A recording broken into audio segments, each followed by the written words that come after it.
Do you still think Kubernetes and OpenStack don't work together? Well, learn about some of the ways in which the technologies fit together, what storage solutions OpenStack provides to create its containers, and where to find more information about different applications of these projects together in building our OpenStack open infrastructure. Here to give you a technical overview of OpenStack, Kubernetes, and storage plugins is Kendall Nelson, upstream developer advocate at the Open Infrastructure Foundation. Over to you, Kendall. Hello, and thank you for having me here today at SODACON 2021. I'm very excited. It's my first time ever attending this conference before, so I'll start by introducing myself a little bit. My name is Kendall Nelson. I work for the Open Infrastructure Foundation as an upstream developer advocate. I originally started working in OpenStack on the Cinder block storage project, and now have moved into more of a community management and onboarding focused role. So I spend a lot of time working on different ways for open source communities to collaborate, and also cross-foundation collaboration as well. So hopping right in today. Some of you might still be under the impression that OpenStack is dead. You might even have been told that Kubernetes was the one that killed it, but I am here to tell you today that this is not true. Now, there are actually a number of ways that the two technologies work together depending on your use case and your needs, which I'll go into a few of the options today. So first, we have OpenStack in a container. So basically what this means is you can deploy OpenStack in a container using Cola and the OpenStack Helm project. What happens is a containerization of the OpenStack control plane, and this in turn gives you easier deployment and also management. Both of these projects are incredibly active and continue to grow every OpenStack release. So if you're interested in getting involved in running an OpenStack instance in a container, a really great place to get started would be to go to the OpenStack contributor guide at docs.openstack.org/contributors, and also to reach out to one or both of the teams. This use case is maybe not the most popular, but it's used by large companies like Blizzard and Comcast and China Mobile. All of them run OpenStack in a containerized environment at their companies. So the next way, probably the largest use case of OpenStack and Kubernetes together, is to use OpenStack to provide the underlying infrastructure that Kubernetes needs in order to run, because you need to run it somewhere, right? It doesn't just pop into existence. You can't just have a container and not run it anywhere. So the OpenStack Technical Committee has defined a base set of OpenStack services that are required to create a cloud with the multi-tenant isolation that Kubernetes APIs have kind of come to expect. This base set of services are tagged in the OpenStack governance repository with its starter kit : Kubernetes invert. So it's like in a virtualized environment. So basically it includes a key manager service, a DNS service, an image service, an identity service, networking, compute, load balancer, a way to bridge the OpenStack networking that's required with container networking, and lastly, storage, what we all love. Specifically, the shared file system service that OpenStack provides, which is called Manila.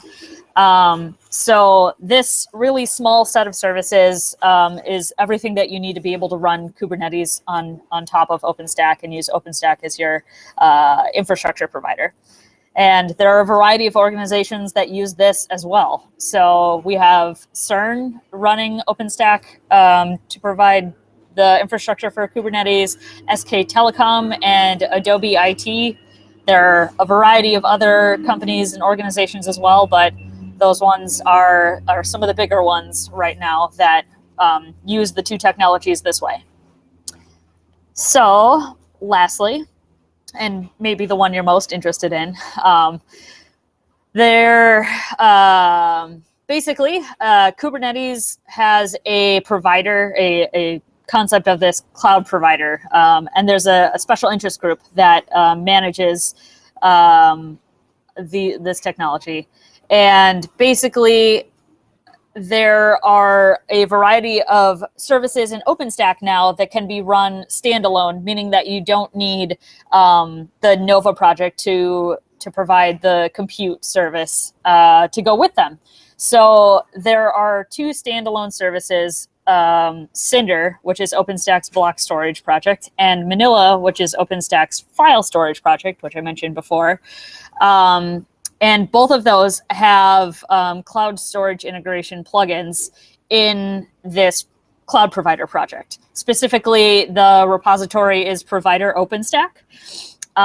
So depending on what sort of storage you're interested in, you can configure your Kubernetes cluster to run with the Cinder CSI plugin or the Manila CSI plugin.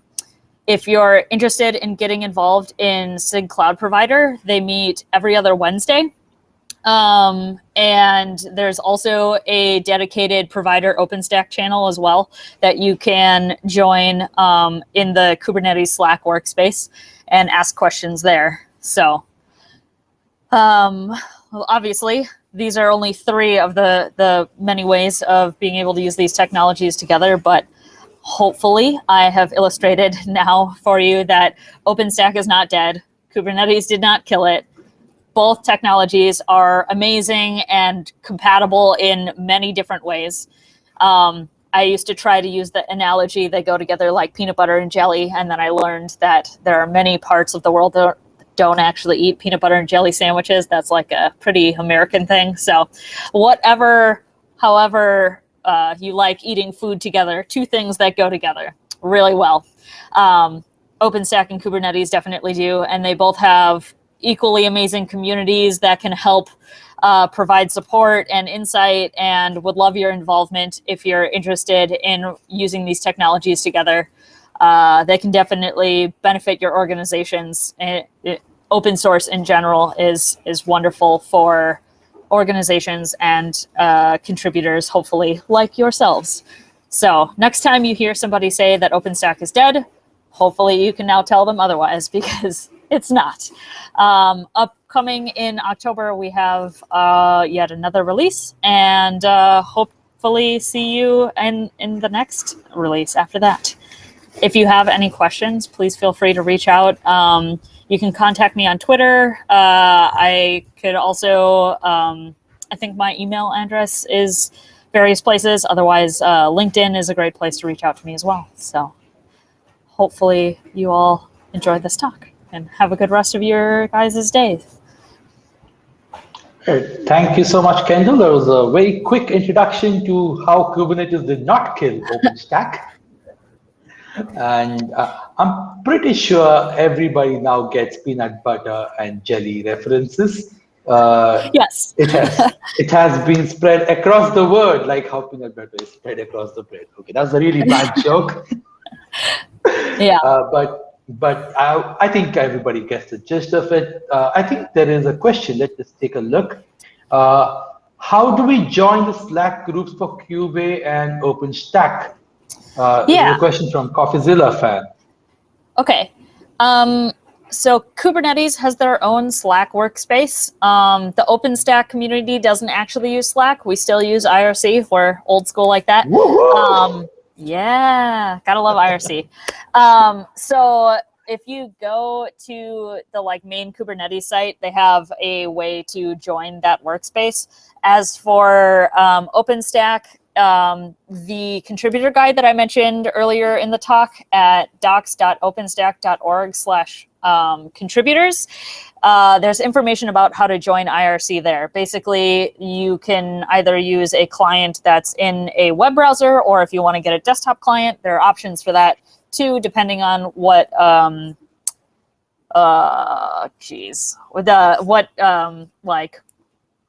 operating system you're using. Oh, there's the word. And then you'll join the OFTC network. And from there are tons of OpenStack channels, but you would be interested in probably the Cola channel, the OpenStack Helm channel, maybe the technical committee channel if you want to know more about that tag that I mentioned that's on that base set of services. All right then. Thank you so much once again. I believe we are out of time now, and if we do get any more questions, we will be sharing them with you. So thanks again, and it's time now for us to move on to the next session, and that's going to be Introduction to Cortex, open source intelligent object storage software. Let's all meet at the next session. Thanks again. Thank you.